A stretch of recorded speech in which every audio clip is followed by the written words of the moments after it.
Parshas Bahaloscha describes, among other things, the chatzotzros, the trumpets that were blown at the time of the trek in the desert, at the time of Moshe Rabbeinu.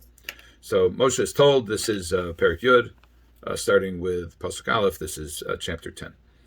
Aseh lecha shtei chatzotzos kesef, make for yourself 2 trumpets of silver, and they're to let the congregation know when they were to start traveling, when they were to stop traveling and to camp. It's also when there is to gather the people together if there's war, on the Yom Tov, on the Yom Tovim, Yom Simchaschem. So the trumpet sounds as a signal. Now the verse 9, Pasuk Tes says, "V'chisavotu milchama b'artzachem al hatzar hatzoreschem v'ariyosem b'chatzotzos." When you go to wage war in your land against an enemy who oppresses you, you shall sound short blasts of the trumpets. V'nizkartem lifnei Hashem Elokechem v'noshatem oivechem, and you will be remembered before Hashem your God, and you'll be safe from your foes. So evidently, this is not simply an alarm, but there's some kind of dynamic that's taking place, in that the Almighty responds to the blowing of the shofar, and He and He'll save the people. So the blowing of the shofar is a form of prayer. In fact, the Ramban says that, based on this verse, that there's a biblical obligation to pray when a person is in trouble.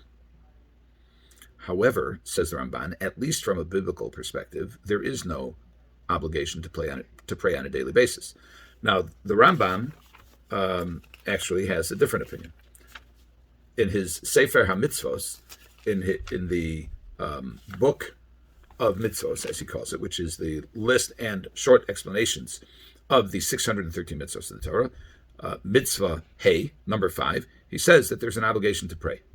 And he cites various verses. And in Hilchos Tefillah, the laws of prayer, in the very first halacha, he says, mitzvahs aseh lehispalel b'chol yom. There's an affirmative obligation. When he says mitzvahs aseh, he means a biblical obligation. It means it derives directly from the Torah. This is not something that is enacted by the rabbis, by Chazal, midah rabbanan. Rather, he says it's midah oraisa.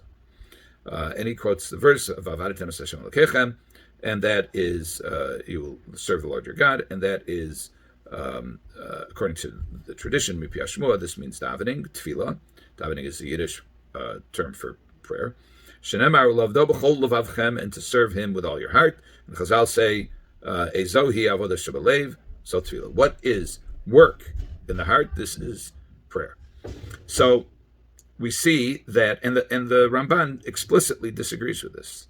The Ramban says that the obligation to pray is only when one is in trouble, when one is feeling pressure, and the Rambam says that there is a biblical obligation to pray every day. Now, the Shemona Esrei that we have is not, one fulfills the biblical obligation, but the biblical obligation is not to say the Shemona Esrei, it's to pray, whatever that prayer is. And it's not to pray, according to the Rambam, it's not to pray 3 times a day, it's to pray daily, once a day.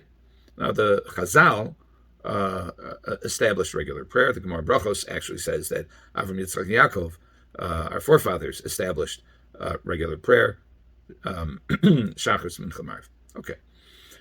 So there is a difference of opinion between the Rambam and the Ramban. The Rambam says daily prayer is a biblical obligation. The Ramban says it is not. It's only mandatory from the Torah when a person is in trouble. Even that is derived, it's not explicit, but he derives it from this verse. When you're in trouble and you call out through trumpets. So this one is you call out in prayer. That's fine. Now, it's written in the Sefer Mip'ninei Harav by Rav Hershel Schachter that Rav Yosef Soloveitchik explained that the verse of when you're in trouble you call out to God is actually the basis of tefillah general. It's generally that is the concept, is calling out to God when you're in trouble. And he maintains that broadly defined, trouble means anytime a person feels some kind of pressure, he needs something, whether it's a livelihood or it's a shiduchim for his children or for himself, or it's to pass a test, or it's to make a new friend, or it's to recover something that one lost, or it's world peace, or it's peace for recovery for people who are sick, for oneself, or for people you know or people you don't know. Whatever causes anxiety is a cause for prayer midoraisa. And the Rambam says everybody has needs. Everybody has needs all the time. There isn't such a thing as a person who doesn't have needs. Now, there may be a person who feels very secure. There may be a person who feels, I have what I need, and he doesn't really worry about what's going to happen in the future. And Rabbi Yosef says, this is not a feeling we should cultivate.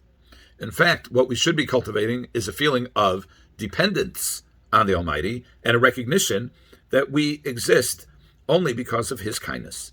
This is reflected explicitly in many of the blessings, the paragraphs of the Amidah, of the Shemona Esrei, and quite explicitly in Modim, for example, but implicitly through all the other bakoshos, all the other requests that we have.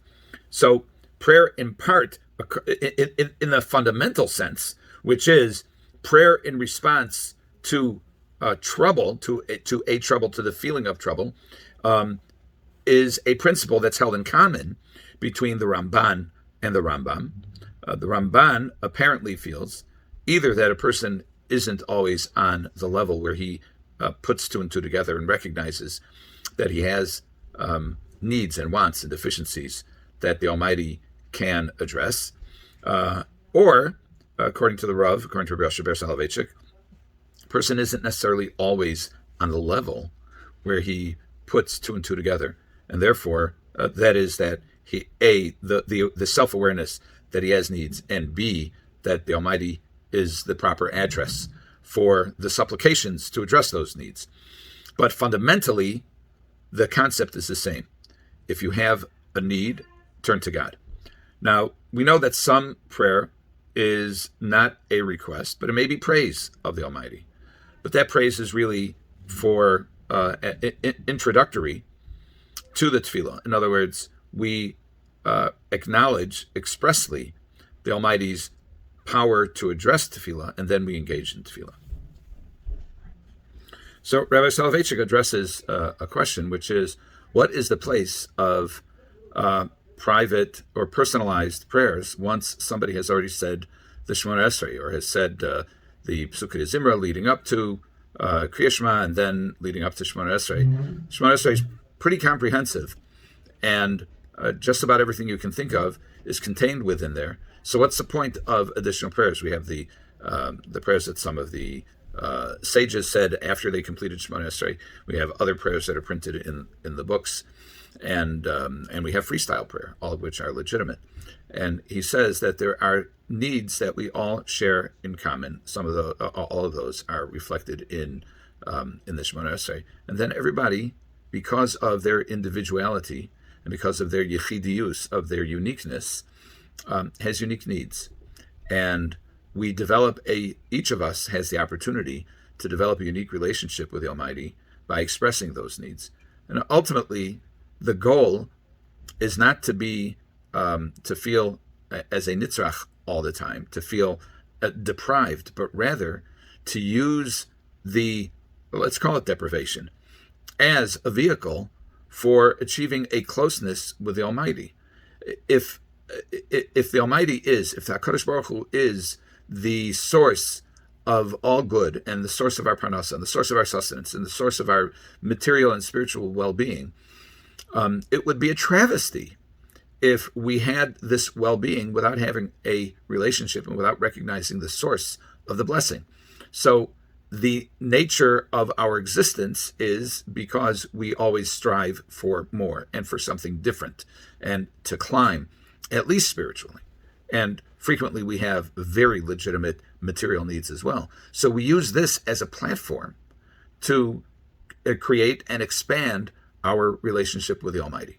So the machlokes between the Rambam and the Ramban is not in the fundamental principle of what's the driver of prayer, but rather whether we are on the wavelength of recognizing this all the time, that the Almighty is the provider for us all, and that we get in touch with what it is that we need and we express that. The